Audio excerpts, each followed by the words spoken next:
evening and welcome to the first CDC Ph live stream. I'm with Dr. Homer Lim. Good evening po, Doc. Good evening. Good evening to everyone who is watching this episode.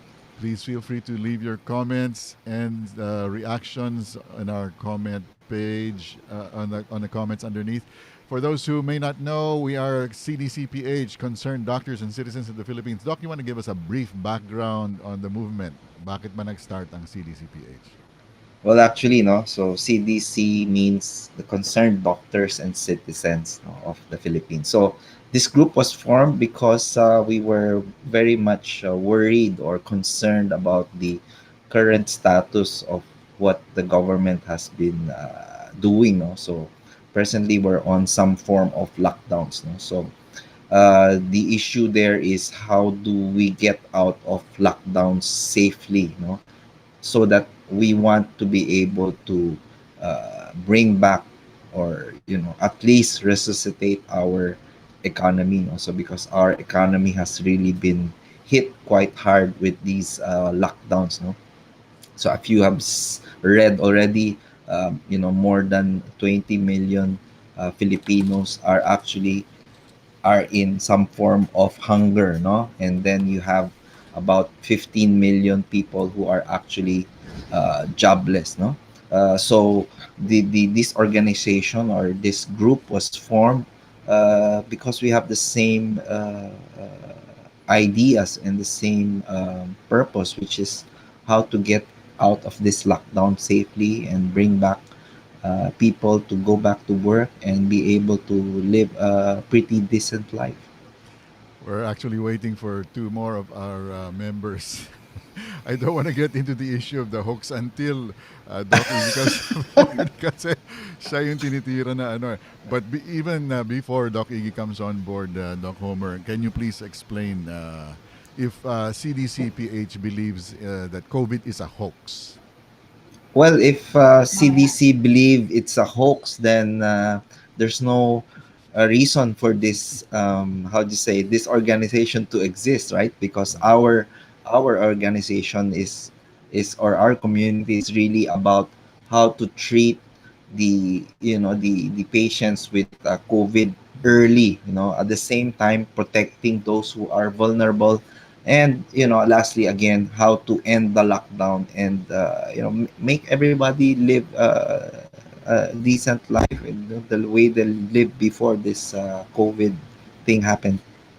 Okay, Doc, and let's lay out the core platform, the core protocol that CDCPH is proposing to government. And before that, are we anti-government? Is CDCPH anti-government?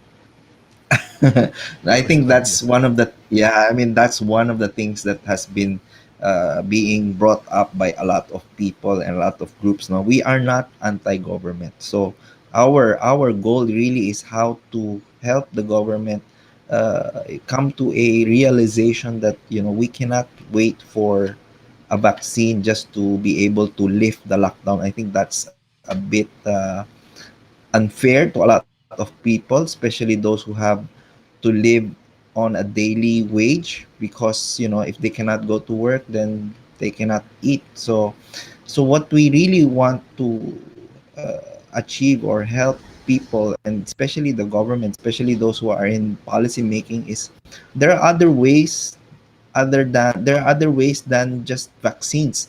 We can actually get out of this lockdown by again doing what we call early outpatient treatment for those who are infected with COVID. And then the second one is really, as I said, we have to protect the vulnerable, meaning those who are elderly, those who have comorbidities meaning those who have hypertension, diabetes, those who are obese, those are very above 60, 65. So these are the people we have to protect. So we have to protect them, the vulnerables, no? So that if they do get infected, then we are prepared to help them as soon as possible. But in the meantime, prior to if they are not infected, then we have to just make sure that they are as far away from being infected. So, and then number three, we end the lockdowns and then institute what we call focus protection or isolation of only those who are sick, not to isolate or quarantine everybody, including the healthy, because it does not help everyone. You know, if you put a whole city, a whole province, a whole country in a lockdown, of course the economy will suffer, as we already are seeing right now. But if we are able to lock out or isolate patients, you know, just keep them where they are and then treat them there, I think, and then let the other people who are healthy, let them live, let them, you know, help bring back our economy. I think that's the more realistic goal that we really want to see. I'm sure the government also wants this to happen. Right. So, Doc, you mentioned out. Okay, here he's. I think he's getting ready now. Francis, give me a thumbs up if you're ready to. No, okay, he's still putting on his headphones. Okay. Since you mentioned outpatient treatment, Doc, that makes it very clear that you are not Yes. in the camp that believes there is no cure, there is no treatment that is possible for this COVID. Many people, kasi unfortunately, appear to believe that. Eto na, ready na ba si Francis? Just give me a thumbs up, Francis. Yeah, okay, I'm getting a thumbs up. Here we go. Yeah, there's Mr. Francis Abraham. Hi Can you guys, hear us? do I Hi, have hi, audio? hi. Sige. Okay, and finally, Doc Iggy Agbayani is joining us. Oh, great. All right, and here we go. Okay, kompleto na po tayo. Ayun. The gang Yo. is all here. Wonderful. Okay. So, Doc Iggy and Francis, we were just discussing Hindi ko outpatient marinig. treatment. Good evening. Sige, bati po You have muna to wear kayo. your headphones, Doc Iggy. Headphones daw, Doc, if you can. Ito na ba yung bagong mic? Ito na ba yung bagong mic? Hindi pa eh. Di pa rin, okay. Sige, Doc, you want to Hindi pa introduce nakabit yourself eh. very briefly, Doc? Doc Iggy, can you briefly introduce yourself? Headphone. Headphone. Wait lang ha. Wait lang. Di ko Okay. marinig masyado What's eh. the sign for headphone? Ayun, yung ginawa mo kanina, tama. Okay lang yun. Okay, balik muna tayo sa ano ha, while Doc Iggy is sorting out his technical issues. Doc Homer, if there's an outpatient treatment that we're suggesting, number one, that means we don't believe it's a hoax because we're suggesting Yes, treatment. that's right. Okay, That's so we, exactly right. we understand that the virus does exist, and that's why we're talking about treating it. Now, That's right. the next lie or next false understanding or misunderstanding of COVID is that there is no cure. But you're talking about the treatment. Ano po bang Yes. So difference ng there, ano? Ba't ayaw nila sabihin na may cure ang COVID? well, again, I guess I don't want to go into the politics of that, but I mean, medically, no, medically, there is a treatment. As we could already see in the hospitals, no, the death rates now in the hospital are quite low as compared to what it was like 3, 4 months ago. Now the hospitals do know how to treat it.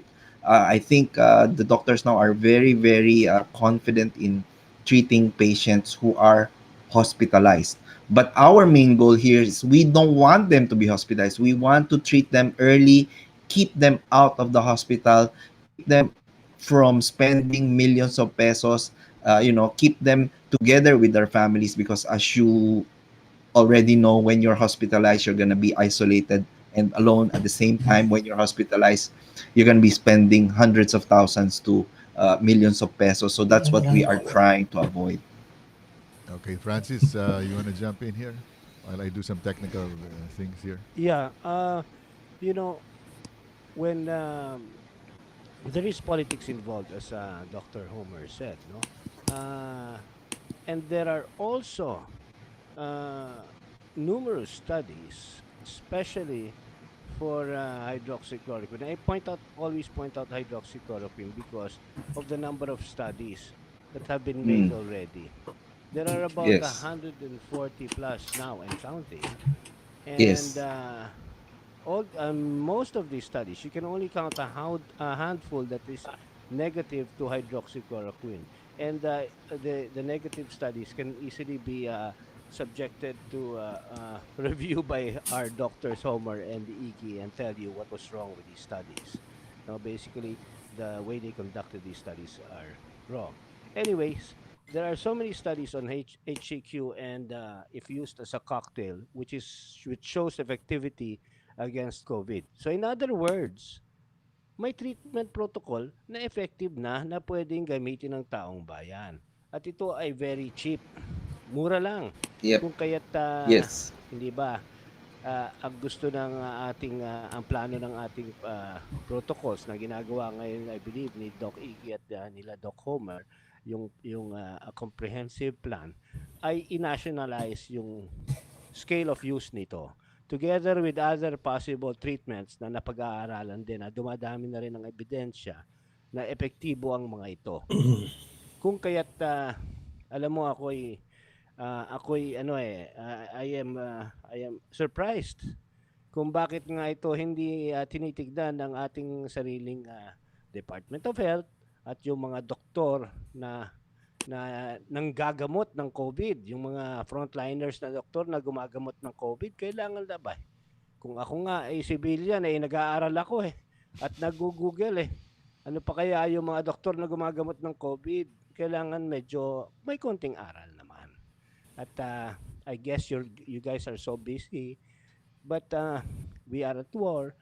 There is war against COVID, so kailangan mag-aral tayo and educate ourselves. Even as patients, ikaw, Mari, you educate yourself also as a patient, di ba, kung anong iigawin mo. Right.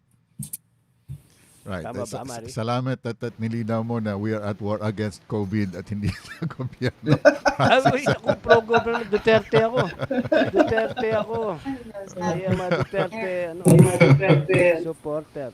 Okay, tanong naman natin kay Doc Iggy. Doc, okay na bang technical issues? Okay na bang technical issues na? Yeah, yeah. Can you hear me? Yes, sir. Yes, sir. Okay. Kailangan mag-ano ka lang, earphone. Maganda kung may earphone. Yeah, we're getting an echo Yeah, here, we're Doc. getting an echo here, Doc. Okay, sige. Actually, dun sa I don't have my earphone now Sige pa. Pero hinahan ko ng konti. Yeah. Yeah, is that better? Yes, Doc. Fine. Yes, Doc. Is that better? Yeah. Yun. Anyway, sige, go ahead, Doc. Anyway, sige, go ahead, Doc. Oh, yan. I'm ready. Go ahead. Go ahead. What's the question? Okay. Natakil na namin, Doc, yung issue na hindi tayo anti-government, hindi anti-government ang CDC Ph.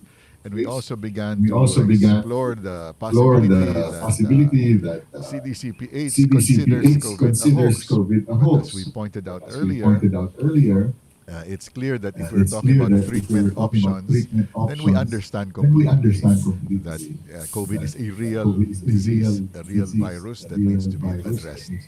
And so, if you would just once again reiterate to our viewers that we do not believe that COVID is a hoax. It does not exist. Yeah, absolutely. It's not a hoax. My anesthesiologist died from COVID.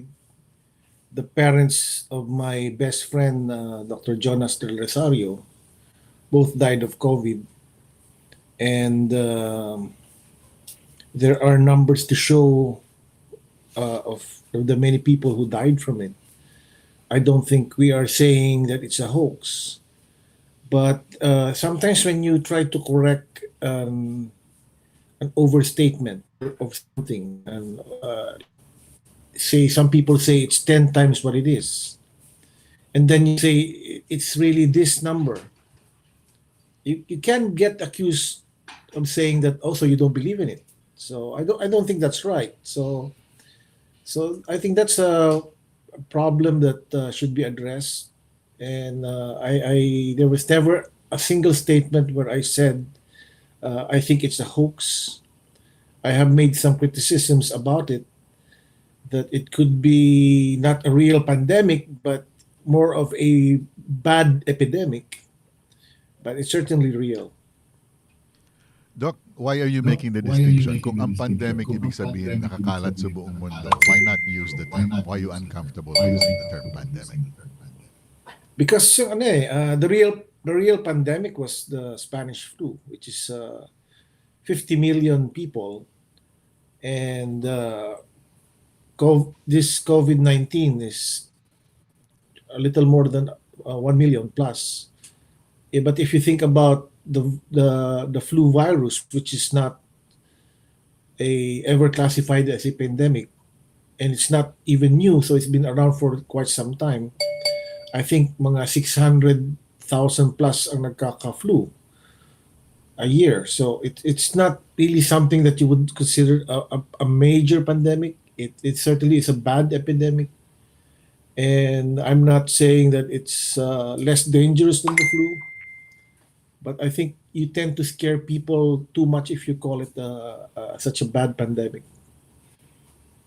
Ano sa palagay mo, Mas Francis? palagi mo, Francis. Jump in. Jump in. Okay. Ang ang akin nga ay nagagalit pati aso ko, Nagagalit tinan pati niyo aso mo, tumatahol. tinan mo, tumatahol.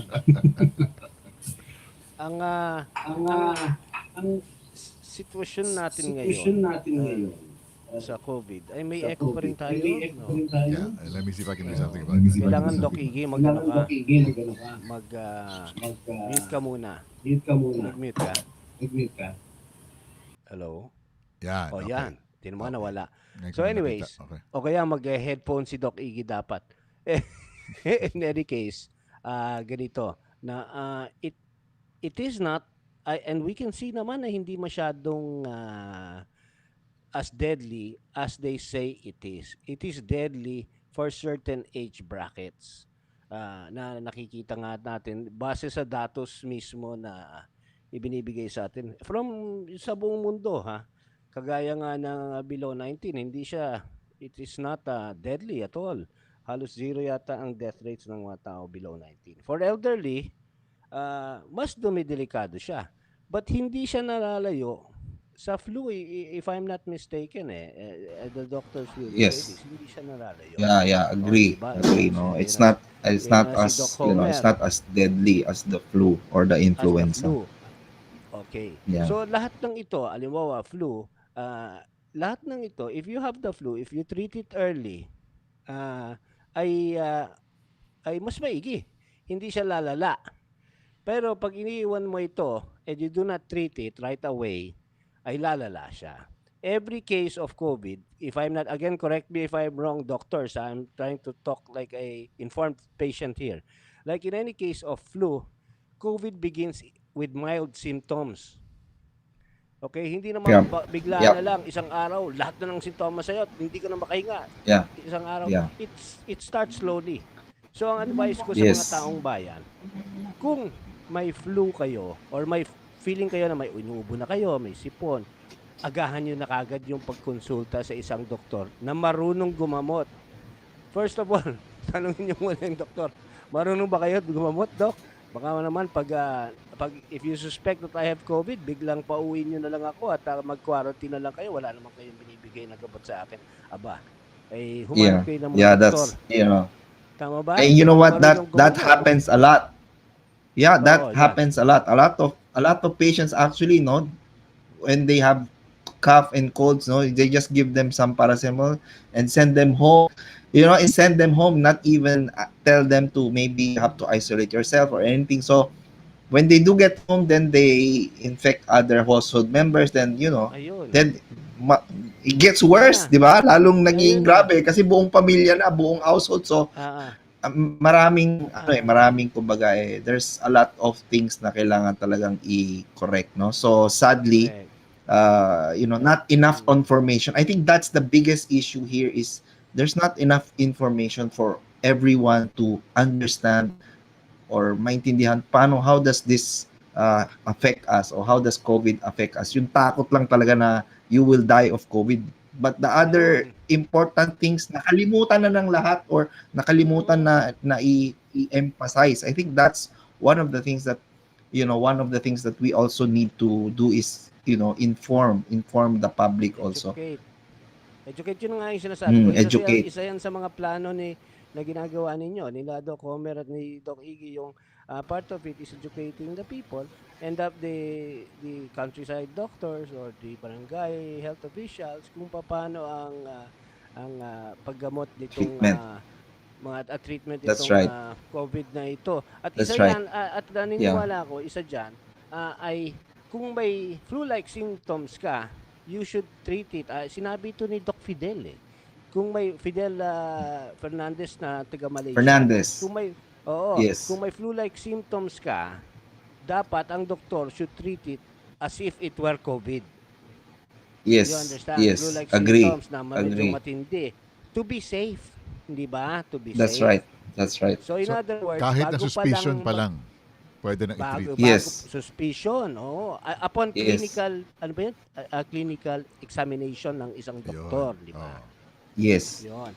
So, even before testing, kaya nga minsan hindi na kailangan yung testing kasi obvious Kaya nga na eh. obvious na may COVID yung tao eh. Even before testing, Yes. patawan na ng gamot. Hindi ba? That's Huwag na right. nating Early. hintayin So na that's what lumabas we ang call, test. yeah. Tawag natin dyan, Mm. early outpatient. Huwag na natin muna hintayin yung test. We treat it. So pag nag-negative ang test, edi you can stop. Pero kung positive, you continue. So you avoid them becoming, kumbaga, para hindi sila maging mas malubha yung sakit.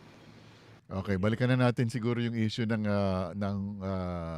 kung bakit nasabi that we believe that COVID is a hoax. Si Doc Iggy ang involved yes, dyan. that's why we're going to turn to Doc Iggy to ask. Ano po ba nangyari? You were invited to be on a news show. Wag na natin pong banggitin ang pangalan. Hindi, Pero- pagkitin ko kaya. Wag na lang. Wag na lang. Sige. Ano bang nangyari, Doc? Were you asked directly whether you believe that COVID is a hoax? Actually, I was asked what I think about people who are parang flat earthers, who yung parang mga anti-vaxxers. Okay. So I think that was the question being asked of me, because I think they wanted me to say na, I'm with those group. Kaya lang kasi ako I'm a very liberal-minded person. So I didn't say that those people should just be shut out. So I think they tried to misconstrue my statement as I'm one of them.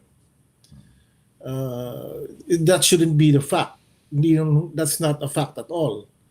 I just say that sometimes those people should be listened to because these rants mean something. If they are rants and they actually feel that there's something wrong with the information they get, it could mean something. So we shouldn't just shut them out. And I think not really a journalist, who tried to twist your words to make it appear that you're part of them or that you agree with their theories. I think that's really wrong. Kasi nga, I'm really prone to being called that because I'm a very liberal-minded person. You say something to me, I listen to you. Maybe in a few months I'm wrong.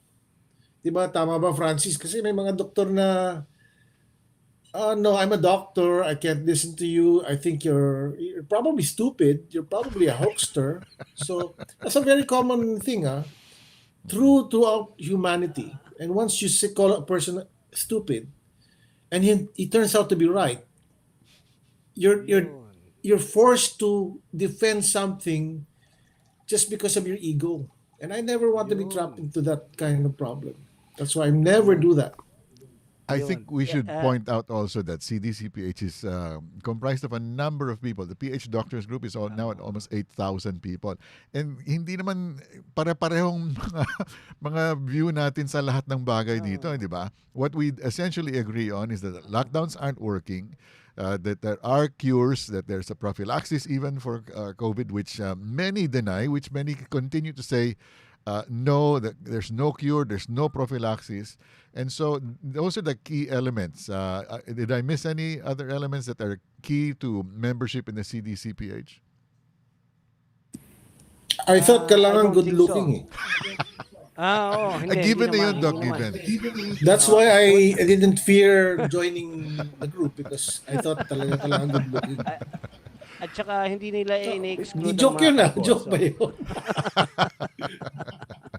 Hindi nila ine-exclude ang mga kalbo sa CDC Ph at saka sa Flatten the Field. Guys, in any case, I have been recently appointed to recruit people into our group and to ask people to support us.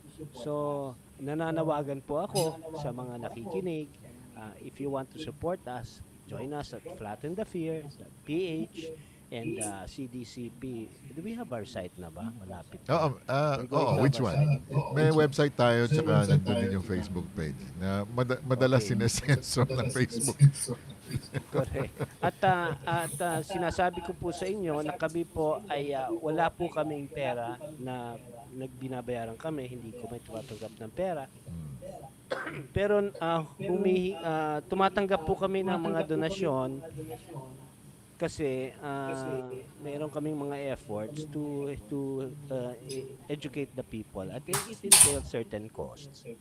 At nananawagan rin ako sa mga corporation na tulungan niyo po kami kasi sama-sama po tayo sa advokasya na ito na gusto naman natin lahat ng taong bayan sawa na sa lockdown kasi gusto na rin talaga nating magbukas at to get our lives back to normal. May plano hong maganda ang CDC PH at sina Dr. Agbayani at ang ating mga henyong doktor, henyo, No? mga Totoo henyong naman eh. doktor. O, totoo naman. Kasi may mga plano sila to open up the economy. Using one of the tools that they use is the Great Barrington Declaration. Declaration. Pero, alam nyo, bago pa lang magka-Great Barrington Declaration, may yung mga doktor na natin, kamukha ni Doc Tama. Iggy, sinabi na niya, the lockdowns will not work. At matagal na nating pinaglalaban na focus our resources dito sa mga vulnerable and the vulnerable and the elderly pala. Okay. Hindi pa- tayo kasama doon sa elderly, Doc Iggy. Hindi. Hindi pa. Ano pa yata, 2 In years pa. denial 2 ba kayo? years. Ano? Can I tell a story Yes, about please. this? Actually, I'm amazed that I think some people think I'm a hoaxer. I'm part of this thing.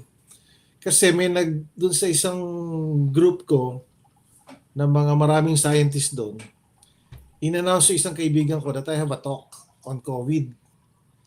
So, suddenly, there were some people commenting about me who don't really know me. But they were saying, why would you want a speaker like Mr. Agbayani who thinks this COVID is a hoax? Sabi ko, saan naman nanggaling yun? Sabi ko. So, sabi nila, Ayan. people need evidence-based information, not from people like Dr. Agbayani.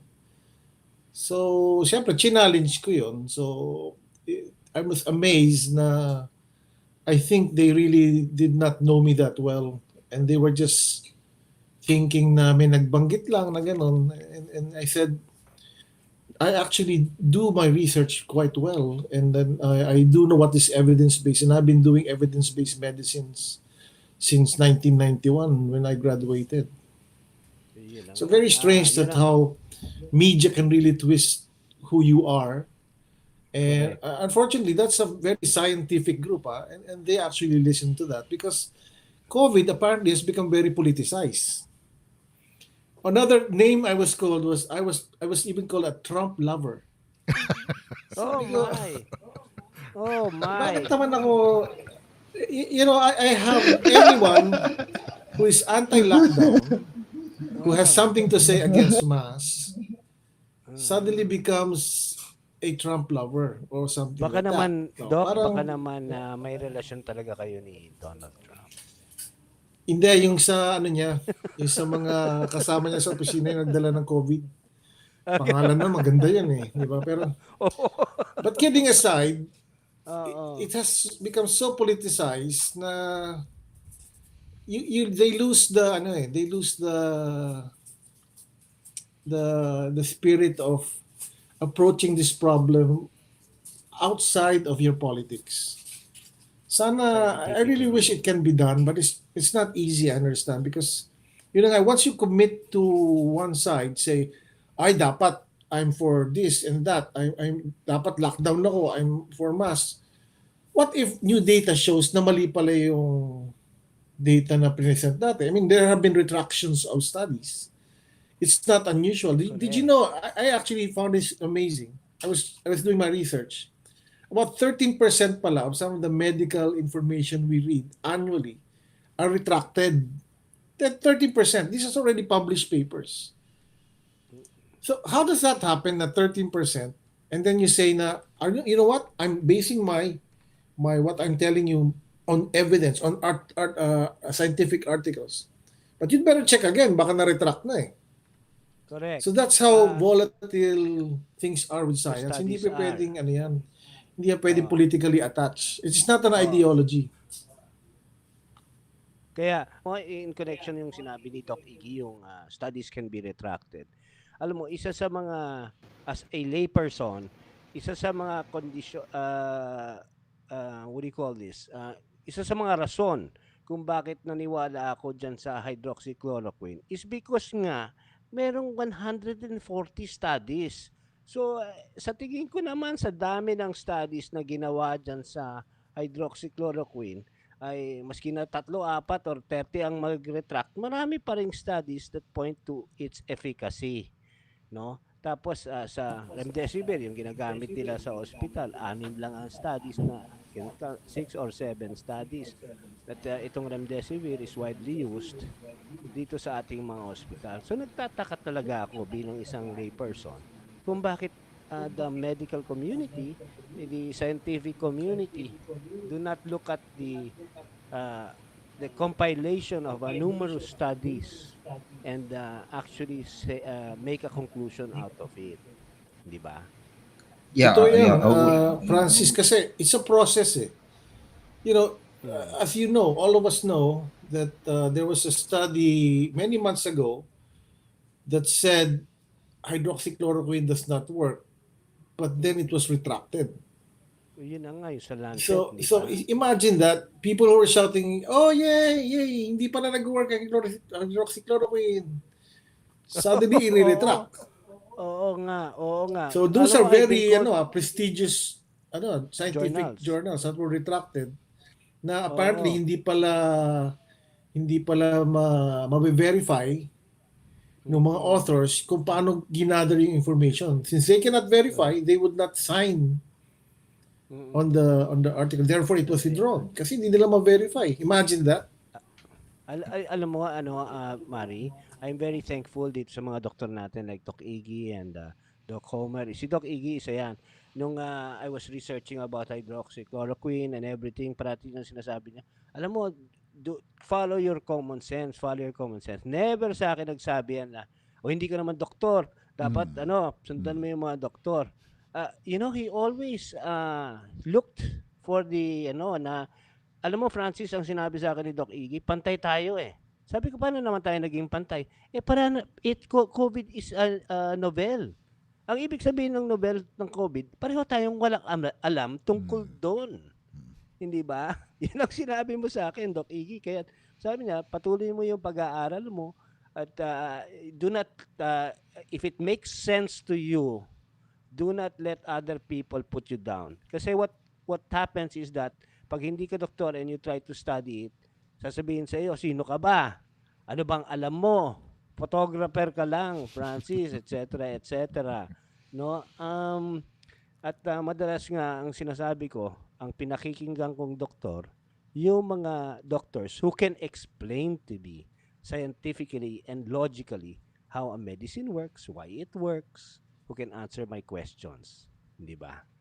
So a lot of all of our studies, all of our plans are based on science and they're based on logic, no? And they're never based on ad hominems na bakit ka maniniwala kay ganito, hindi naman yan, especially si Doc Iggy, hindi naman, Hindi naman ang tawag diyan, epidemiologist 'yan. Kailangan maniwala kayo kay halimbawa Dr. Salvania or whoever doctors. I'm naming him kasi, masakit sa akin nung sinabi niya and I will tell this already, na medyo masakit sa akin yung sinabi niya tungkol sa mga doktor natin na our doctors, some doctors have to save themselves. Save we have to save some doctors from Yun, themselves. oh. And he was referring to the doctors of CDCP who were CDC CDC Ph. Ph who were recommending hydroxychloroquine.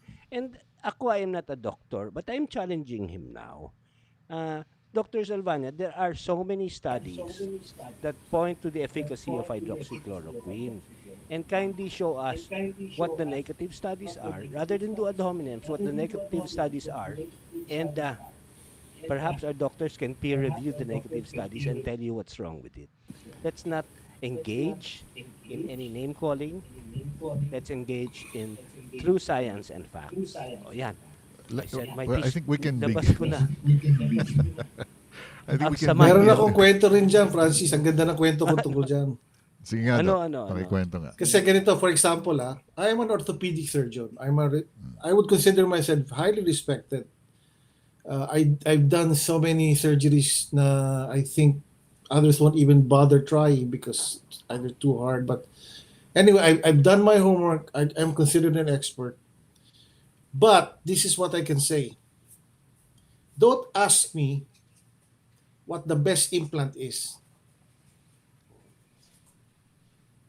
Diba? May ibig sabihin yan eh. Don't ask an expert what the best implant is to Bakit, use Doc? for Bakit? surgery. Bakit? Because, syempre, may conflict of interest yun. Ayun.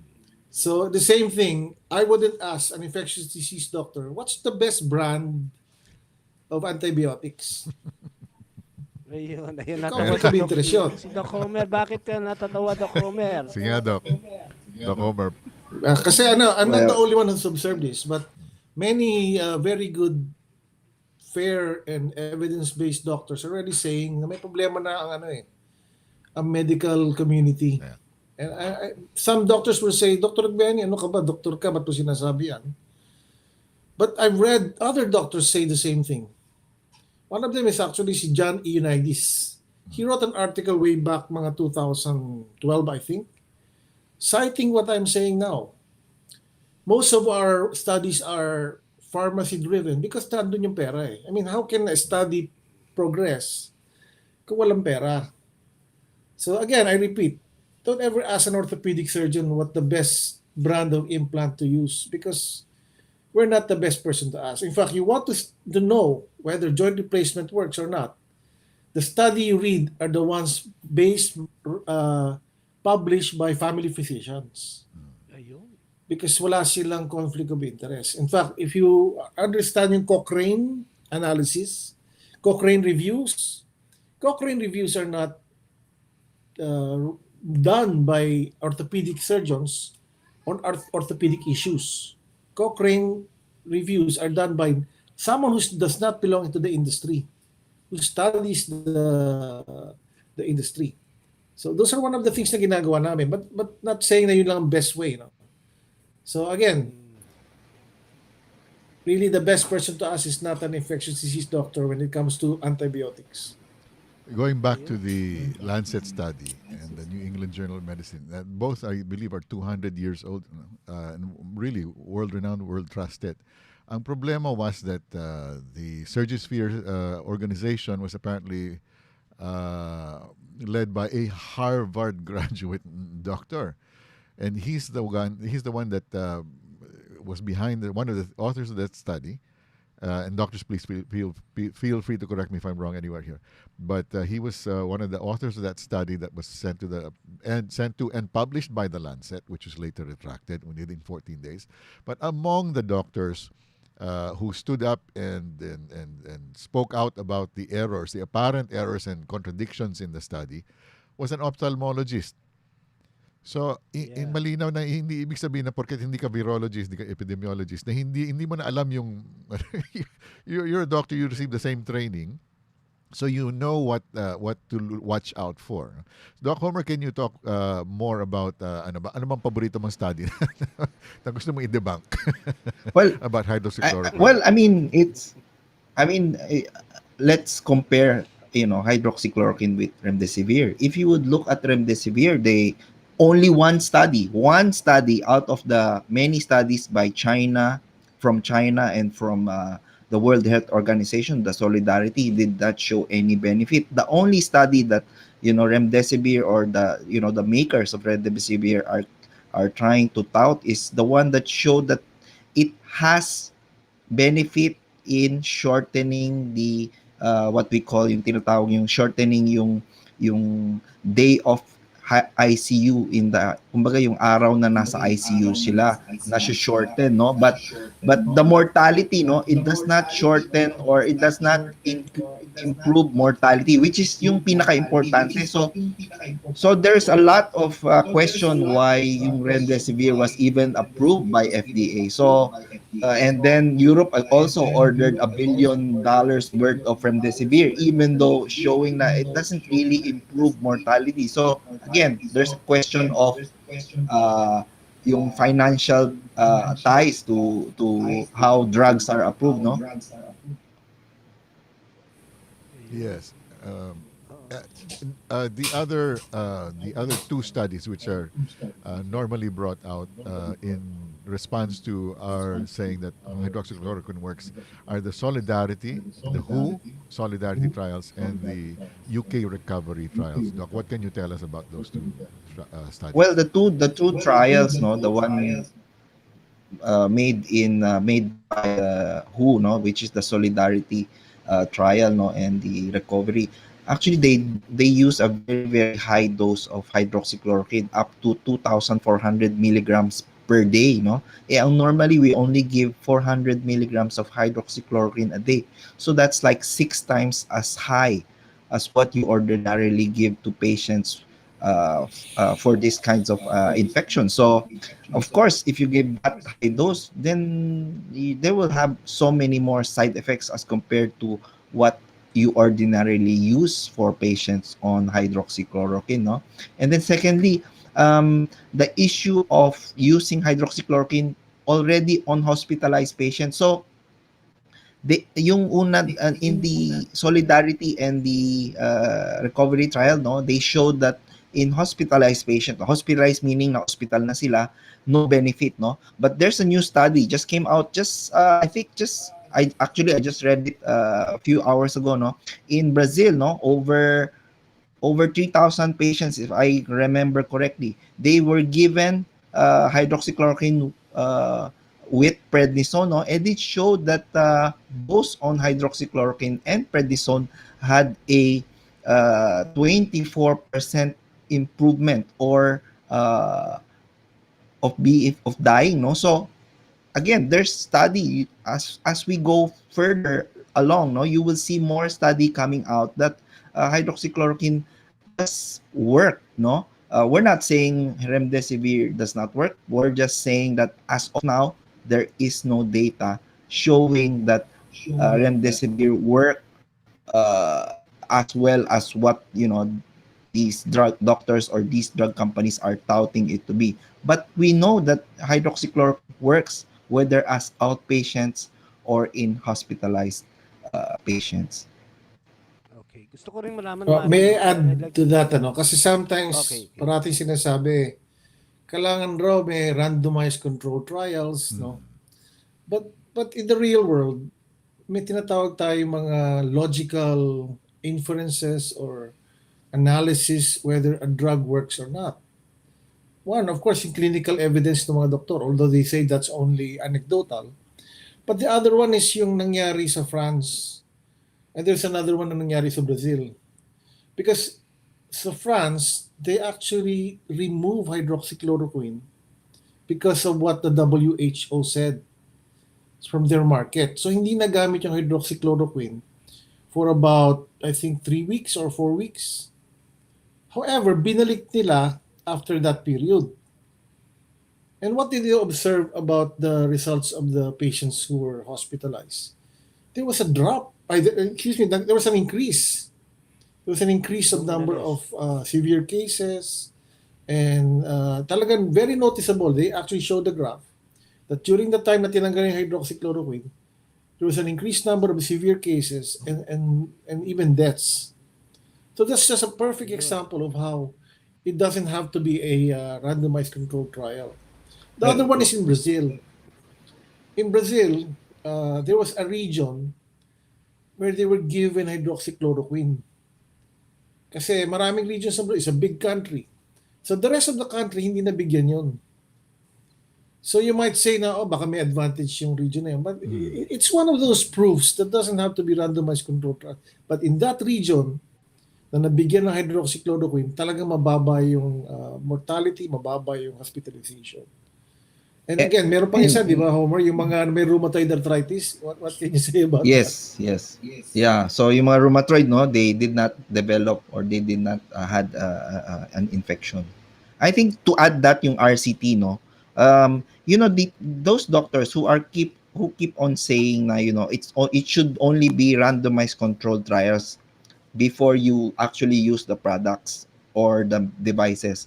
A lot of doctors, I'm sure they don't really know. Pero since the 1980s, no, 90%, 90% of drugs approved by the FDA are not from randomized controlled trials. So if the doctors keep saying, oh, wala namang randomized controlled trials yan eh, wag mo gamitin yan. Therefore, all the drugs since the 1980s that have been approved by the FDA without a randomized controlled trials, wag na nilang gamitin. I think that's one thing that a lot of people and a lot of doctors are not aware of. Correct, Homer, kasi isa pang ano dyan, if you do not use hydroxychloroquine in the early setting, wala naman sila ibibigay eh. You're not actually displacing anything. Kasi sabi nila, o nagbigay ka ng hydroxychloroquine. So tuloy, hindi namin nabigay yung wala. Di ba? Parang which is a bit, so wala naman para sa Meron, displace eh. Why not give it anyway? meron akong Kasi ano problem pala. kasi ng iba, akala nila pag nagbigay ka ng hydroxychloroquine, so hindi ka na pwede magbigay nitong gamot na to. Which is not May true. cocktails, may ano yan eh, may combinations yata yan, hindi ba mga doktor? May combinations yan. Yes. Kung may Yes. tanong iba-ibang So, gamot katulad ng yes. budesonide and everything else. In any case, mga Yeah. docs, meron akong isang bagong message na natanggap which is very interesting from another doctor friend. Can you call now? Sabi niya gano'n. Dapat raw makinig tayo kay a certain doctor and the governor of a certain place is has been gave permission to the doctors to implement early treatment plan in several barangays. Ayan. That's a development. So yung early treatment plans and protocols are given a go signal by a certain governor in a certain place to be implemented in several Ano yung barangays. protocol nila? Anong gagamitin na gamot? Oh, ito yung mga protocol na Yeah, yun ang binabanggit tanong. Ano yung natin. protocol? Oh, merong hydroxychloroquine diyan at meron I believe ivermectin. Wow. Oo, so hindi ba ang sinasabi po natin ay maraming treatment protocols na iba-iba which are being withheld by organizations, namely the World Health Organization. And these treatment protocols are very effective and can be used. And it is not, I believe, tama ba mga doktor, hindi ito illegal. Hindi po illegal No. ang No, it paggamit is not illegal. nitong Yeah, protocol because na ito.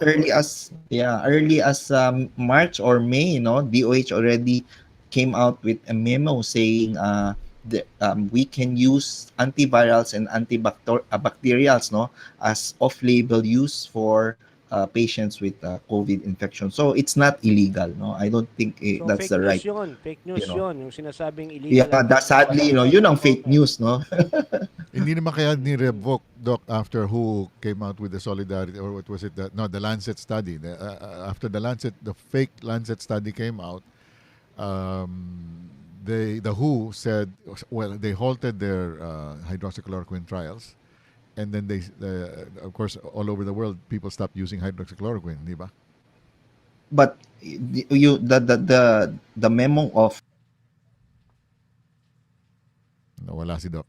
Doc, nawala yung audio mo sandali. Nawala. Yan. Let's try Oo. again. sorry, they said that, yeah, they said that all antivirals and antimicrobials, if they will retract that, then therefore they cannot use other drugs. They cannot use remdesivir, they cannot use budesonide, prednisone, heparin, all of them, they cannot use it kasi off-label yun eh. Oo. Pero Right? ang Ayun. So, claim kasi was that usage of hydroxychloroquine was causing arrhythmia and in some cases retinopathy.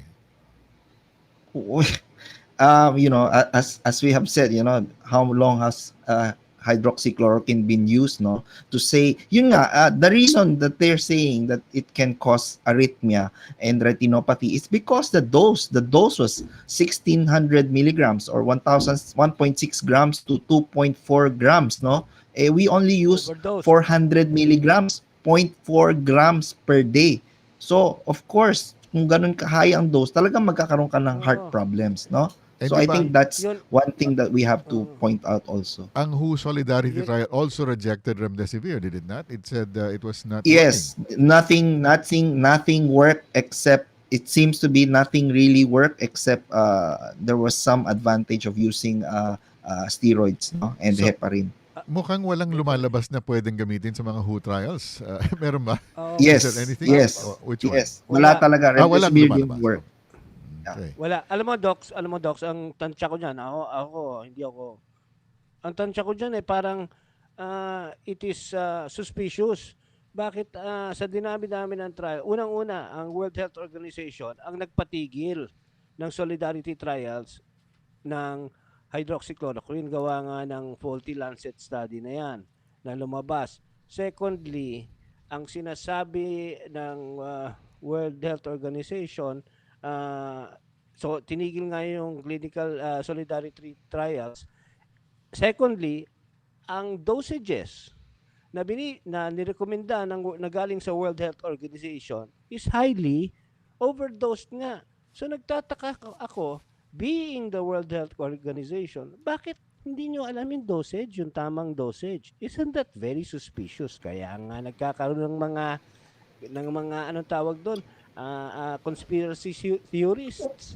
Ang sinasabi Yeah, ng yeah, and conspiracy theorists ay yeah, ang World Health Organization is funded by Bill Gates. Tama nga naman, that is a fact. Funded now largely by Bill Gates who invested so much money in vaccines.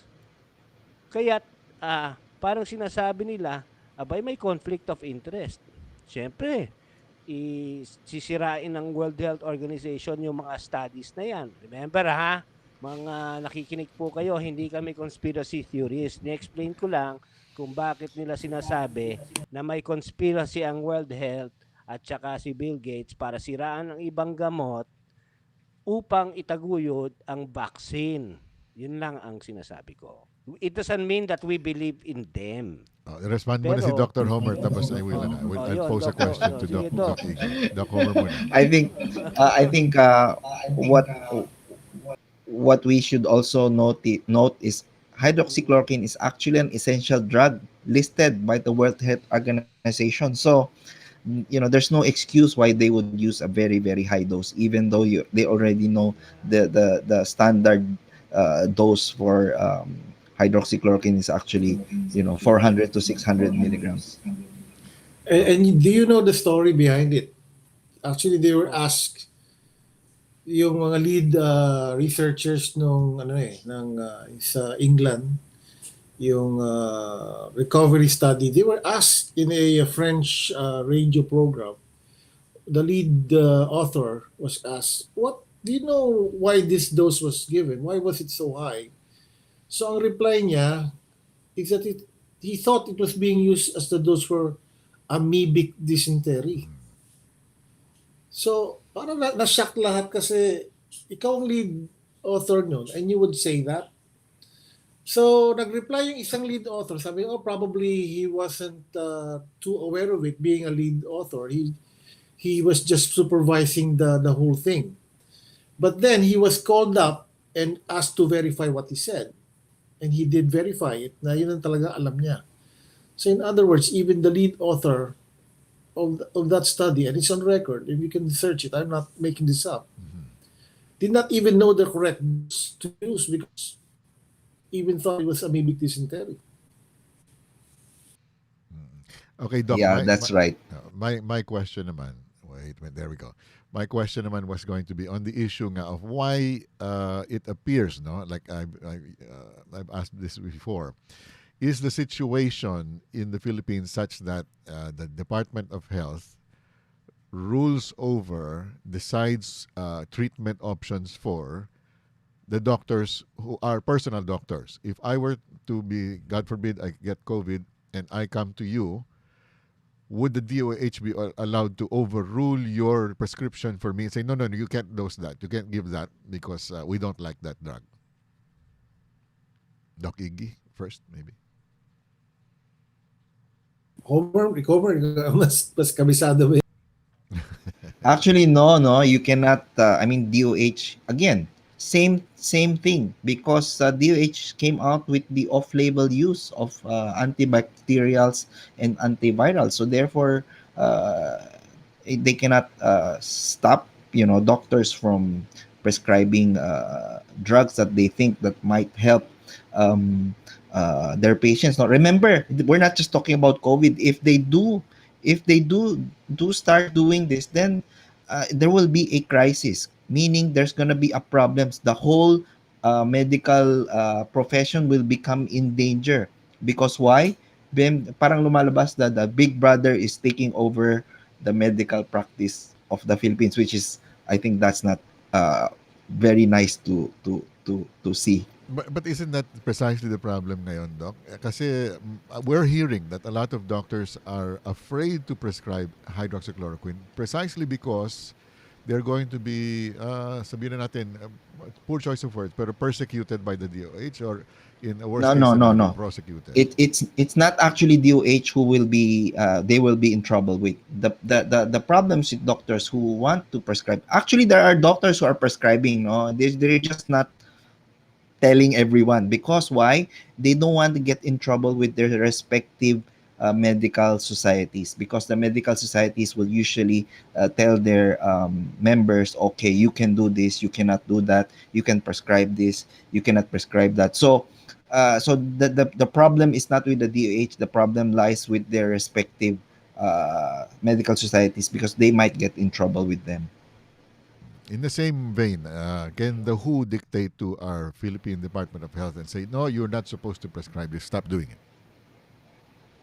Same thing. You cannot. I mean, DOH. I mean, World Health Organization. It's just an It's not a, how do you say, executive body that tells the whole world what they should do. They are like a consulting body. They are not really to enforce anything to governments. No, and that's. I think that's one. That's also one of the things that is frustrates the World Health Organization, because they only advise. They cannot really dictate. No, Which what to do. leads to the next question. We went into lockdown because the WHO estimate was a 3.4% global death rate, which would Yes. have produced a death toll of 3.67 million Filipinos. So we all agreed to a lockdown, well, agreed, quote unquote, to a lockdown because we were expecting deaths in that number. No? As of now, of course, any single death is more than we would want to see, but we have seen over 7,000 deaths, which is a very far cry from 3.67 million. And yet here we are 8 months later, and they're still talking about, government is still talking about, more precisely the IATF and DOH, and even the local mayors are talking about extending the lockdowns further. What do you have to say, Dr. Iggy? My favorite topic. Okay, so as early as April, I was already saying lockdowns don't work because it causes a major harm to society, to economy, to employment, to businesses, to other diseases that aren't taken care of because too much effort is being given to COVID. So all the tuberculosis, heart disease, diabetes are not being taken care of. There were children who needed an operation that died because they could not get it. Those are the heart patient children. So you have to think of those na nakukos side effect yan ng lockdown, and we tend not to listen to that. And then there's the United Nations Food Authority in April. This was in April. They estimated that because of the COVID lockdowns, there will be an increased number of people who will go hungry. As much as 80 million people will go hungry. That was in April. Yan ang estimate nila. It's already November. I'm sure the estimate would have gone up. Certainly may countries na rin na nag-lessen lockdown. But come on, it will be around 300 million people who will go hungry, and I'm sure most of those will also die. So let's not kid around. Lockdowns also kill.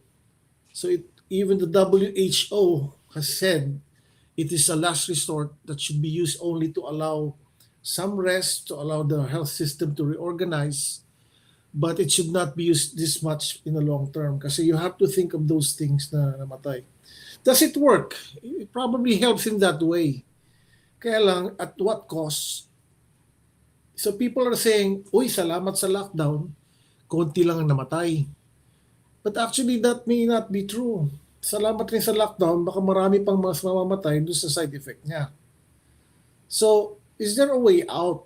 Actually, there is a way out kasi ayaw lang talaga i-discuss scientifically. And it's because they have made it in such a political thing, you know. If you were a politician, you were in March, you were asked, magla-lockdown ba tayo, Mr. President? At tanungin natin yung DOH, magla-lockdown ba tayo? Ang sagot, yes, kasi po, yung death rates mukhang mataas, yung mortality rate is 3.6%. Estimate po natin kung mangyayari yun, maybe 1 million Filipinos will die. In fact, even a little more. So who is the president who will say na, ay hindi, huwag tayo mag-lockdown, 1 million na mamamatay. Correct. Okay, so we went into lockdown. So what happened next was, kailan natin tatanggalin itong lockdown?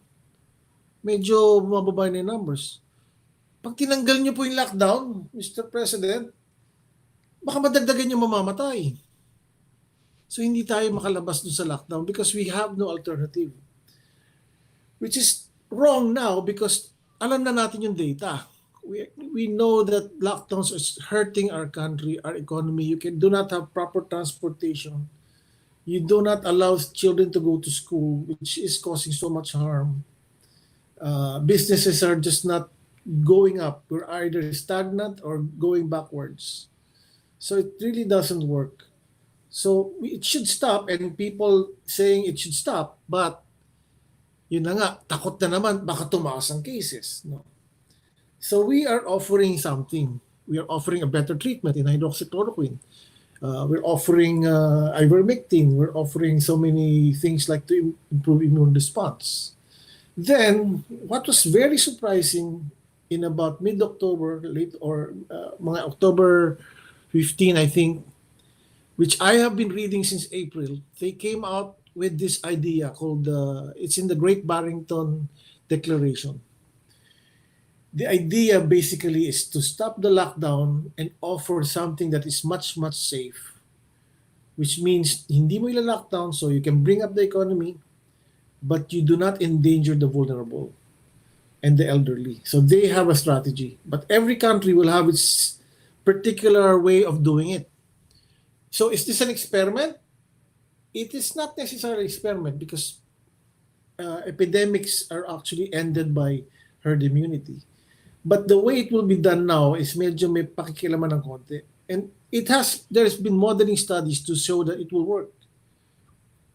If you believe that your modeling studies on masks work, they say that if you use this much mask and the other person uses mask, it will drop the infection rate by 40%.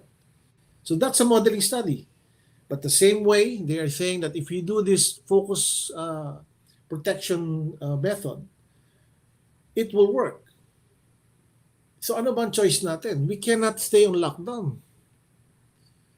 And they say na, okay, antayin na lang natin, Doc, yung vaccination because that will save us. Unfortunately, on average, even with the best scientific, safety takes time. Efficacy, you might see it immediately, but sometimes it even wanes off.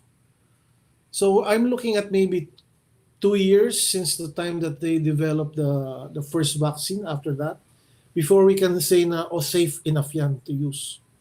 And then pag nagamit mo yan, immediate ba? Lift lockdowns na rin ba? Hindi pa eh.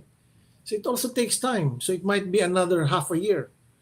So we're talking about 2023 before we lift the lockdowns. Does that even make sense to anyone? Mhm. Marami nang namatay by that time. You That won't see certain restaurants, you won't see certain businesses. You will never see your job come back. correct. My patients, Mm. marami nang nahirapan, na probably will have problems. Supposed to be na amputate because of infection, probably hindi nagawa. So, daming ganon. We don't look at the bigger picture.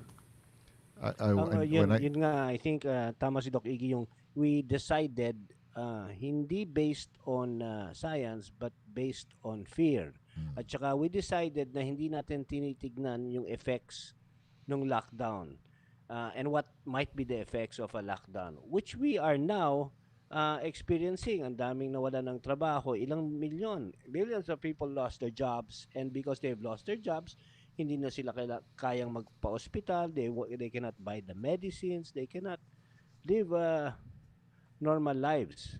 So again, our group, at nananawagan ulit ako, our group has a plan.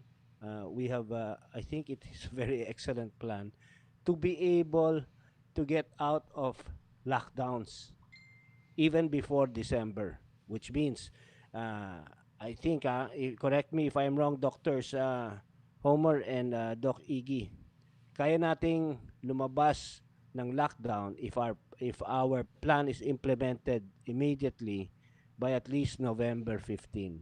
Not November 15, December 15, which means Mr. President can give our country a very Merry Christmas and we can go back to celebrate with our loved ones and friends. Alam mo, Mari, tayo we have prophylaxis eh. Kaya medyo ang matapang tayo lumabas. We are trying to live a semblance of a normal life. Again, alam natin yung risks ng COVID.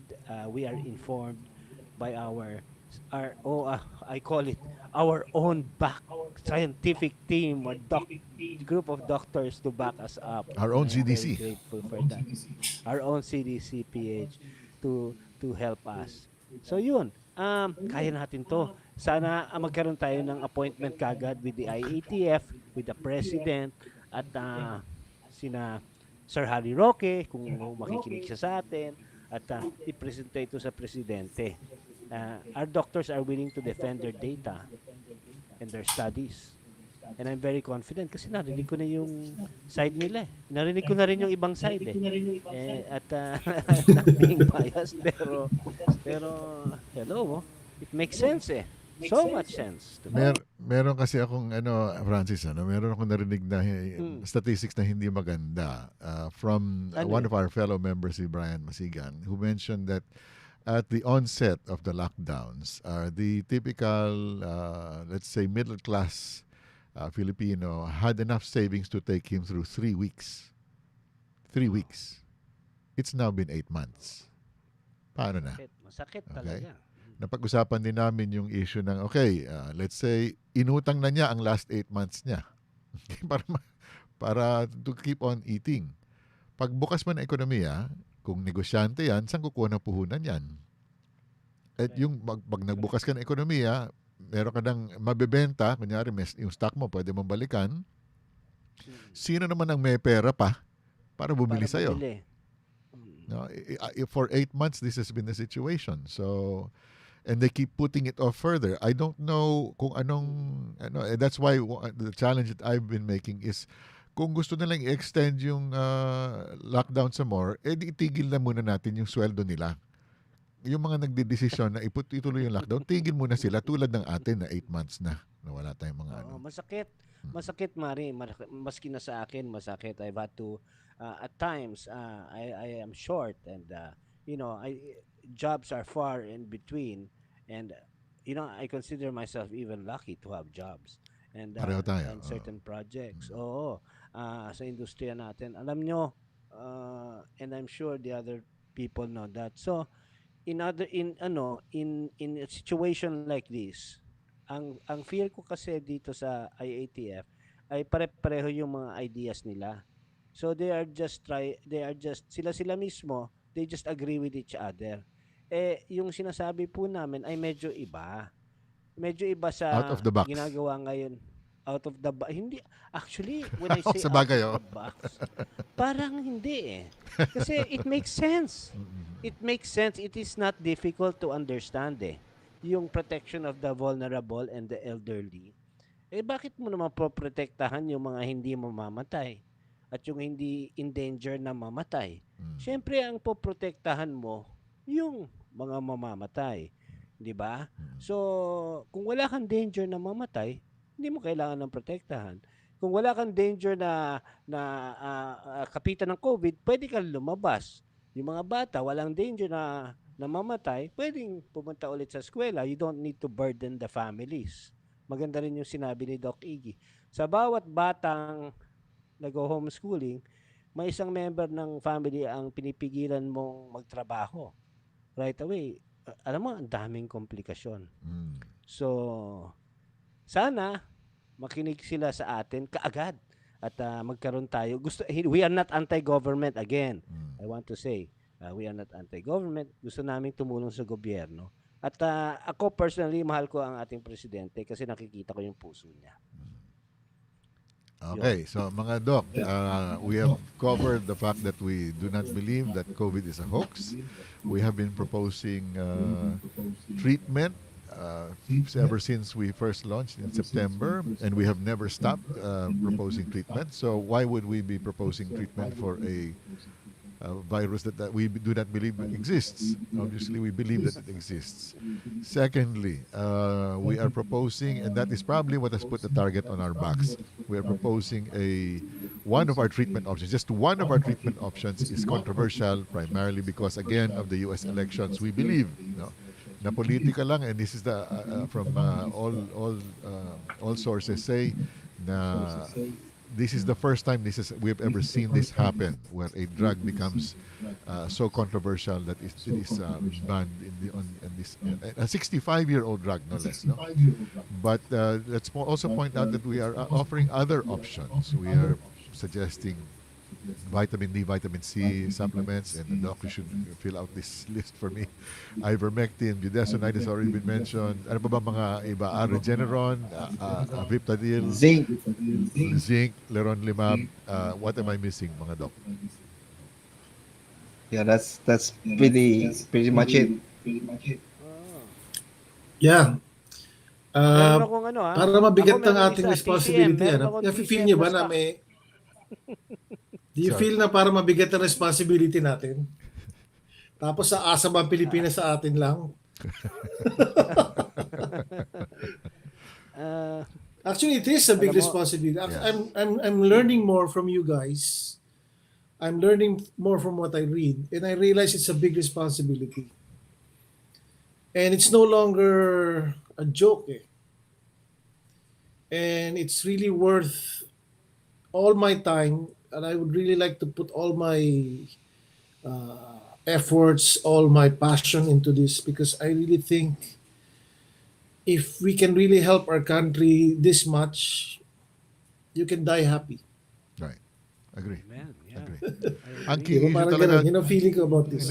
Doc, kasi ang tawag nga ang battle cry ng ating movement is flatten the fear.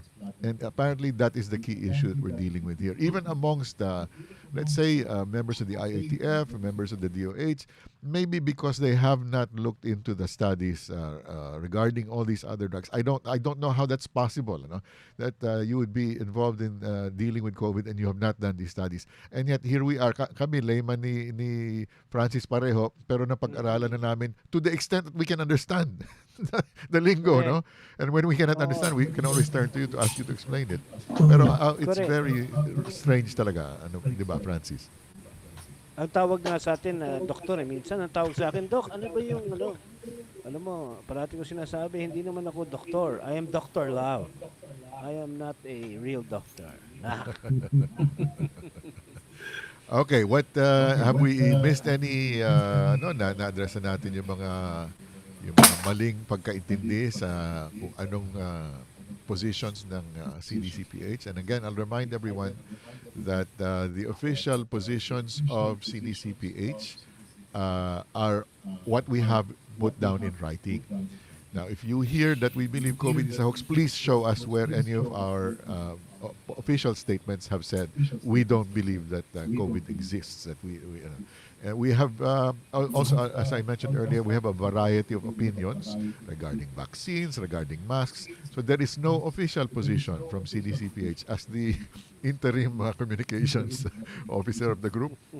I can assure you of that. There is no official position on masks or on vaccines. Merong anti-vaccine sa amin, meron ding pro-vaccine, merong open-minded may liberal. So we're not taking any definitive positions on any of those issues. And so please, if you're going to do any reporting on us, or if you're going to try to smear us, do so on the basis of what we've actually put out in print. Okay? And by print, I mean we have several papers out already. Okay. In Well closing, said. gentlemen, unless we've we have not covered anything that you want to discuss. Okay, ako, can I go Thank ahead in you. Yes. closing Yes, go ahead. first? I have another. Salamat, Mari, no, dito. At again, being the interim membership committee head, we would like to invite citizens as well as doctors who would like to help us here to join the group and get in touch with us through Flatten the Fear page or even me on my Facebook page. Just message me, and if you would like to help us in anything, communications, in whatever, disseminating information, or if companies would like to approach us and for us to give them advice so they can get their workers back and protected, we are open to that also. We are willing to help you. And lastly, for the government, we want to help you, Mr. President, and the IATF.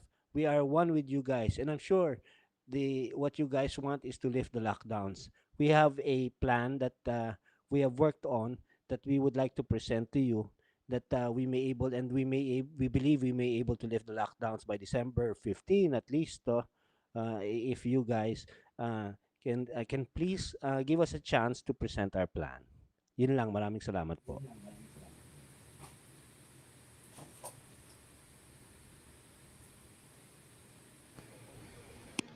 Mari, I can't hear you. I can't hear you, Mari. Sorry, who's going to go first, Dr. Homer or Dr. Iggy? Say over. Okay, so just would like to tell everyone, no, we should not be afraid now of COVID because we do have treatments. We do have the knowledge and the experience how to treat, yes, to treat them properly. So we should not be afraid. Okay, so that's my final message. Salamat po. I echo the sentiments of Dr. Homer Lim, the great. And I'm so thankful that I have people like Mari Kaimo and Francis Abraham and many people behind CDC Ph. We need your help. We need researchers. We need presenters. We need leaders. Anything of your help would be would be to even help us communicate with people who make decisions and policies in the government would be very important to us. I think we're doing something very good. This is not just a whim, and we've done the research.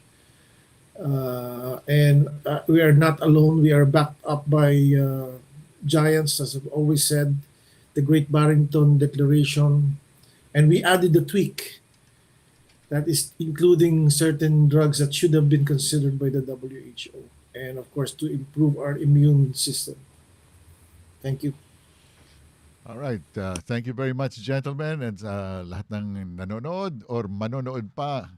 Maraming salamat. Thanks for joining this CDC PH live stream. Salamat po. Good night. Good night.